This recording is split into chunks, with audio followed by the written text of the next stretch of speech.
मनुष्य के विचार ही उसे दुखी और सुखी बनाते हैं। जिसके विचार नियंत्रित है वह सुखी है। दुखी मनुष्य अपने दुख का कारण स्वयं को न मानकर किसी बाह्य पदार्थ को मान लेता है। इस प्रकार की मानसिक क्रिया को आधुनिक मनोविज्ञान में आरोपण क्रिया कहते हैं। इस प्रकार व्यक्ति अपने शत्रुओं, मित्रों एवं संबंधियों को और कोई अपने भाग्य को ही कोसा करते हैं। वे अपनी ओर नहीं देखते। आत्मनिरीक्षण करने वाला व्यक्ति शीघ्र ही समझ जाता है कि विचार ही मनुष्य के शत्रु, मित्र, संबंधी अथवा भाग्य होते हैं। जिस मनुष्य के विचार उसके अनुकूल हैं वह सभी प्रकार के लोगों, परिस्थितियों और भाग्य को अपने अनुकूल पाता है। विचारों के दूषित हो जाने पर वातावरण दूषित हो जाता है। मित्र, शत्रु और सफलता विफलता बन जाती है। विचारों का अनुकूल बनाना सरल नहीं।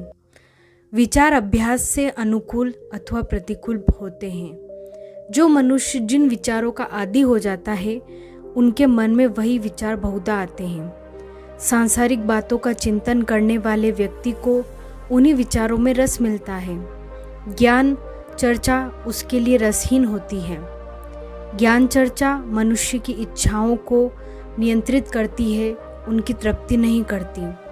अतएव इस प्रकार की चर्चा में आनंद की अनुभूति करना एक स्वाभाविक सी बात होती है।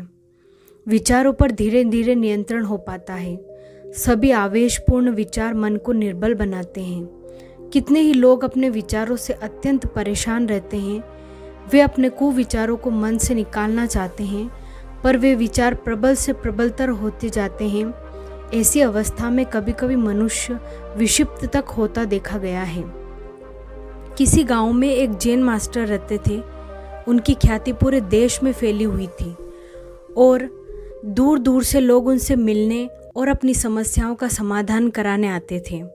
एक दिन की बात है, मास्टर अपने एक अनुयायी के साथ प्रातःकाल सैर कर रहे थे कि अचानक एक व्यक्ति उनके पास आया और उन्हें भला बुरा कहने लगा।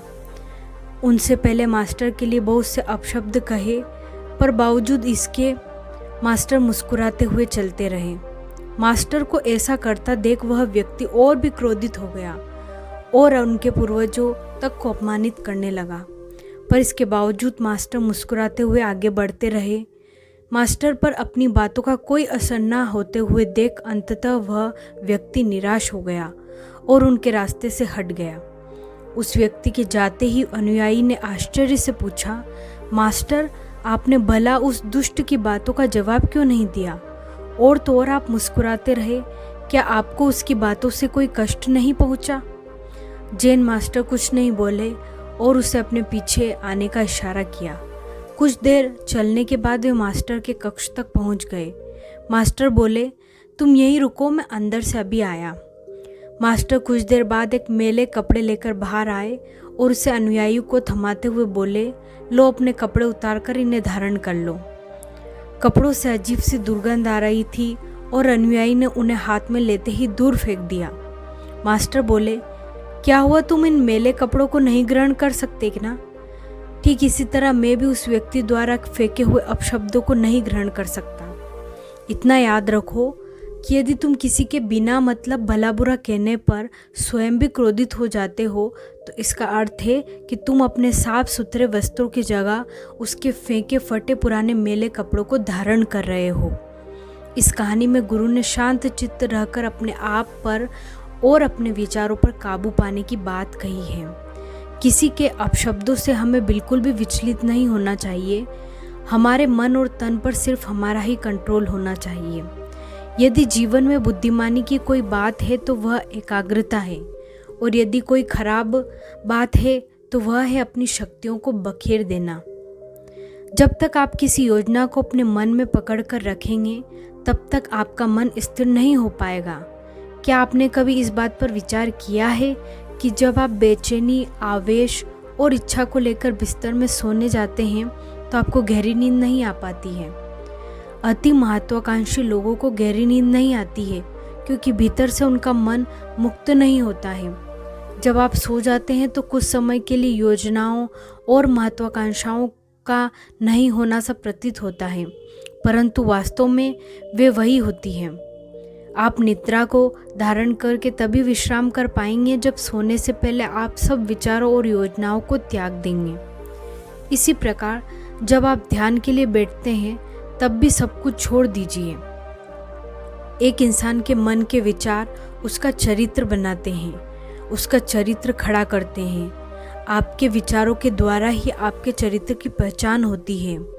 यदि आप अपने जीवन में दूर तक जाना चाहते हैं तो सही और भली विचारधारा को थामे रहें।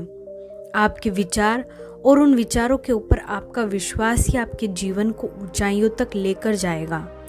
और यदि आपके विचारों के ऊपर आपका नियंत्रण नहीं तो ऊपर दिए गए टिप्स को आप अपने जीवन में लागू करें और अपने जीवन को एक सही दिशा दें, सही मकसद दें, नहीं तो आप अपने जीवन में कहीं भी नहीं पहुंच पाएंगे।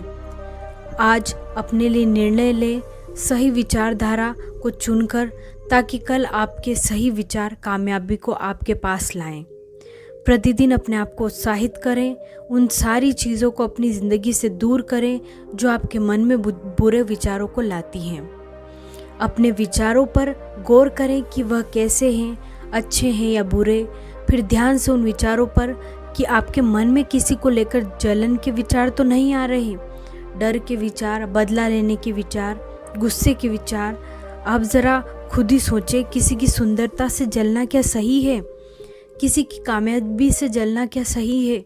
बदला लेना क्या सही है? जब तक आप ऐसे विचारों को अपने मन में आने से नहीं रोकेंगे, आप तब तक कामयाबी नहीं पा सकेंगे। यदि आप अपने जीवन में बढ़ोतरी चाहते हैं तो सबसे पहले इन गलत विचारों को अपने दिमाग से अलग कर दीजिए। होप आपको ये वीडियो अच्छी लगी होगी।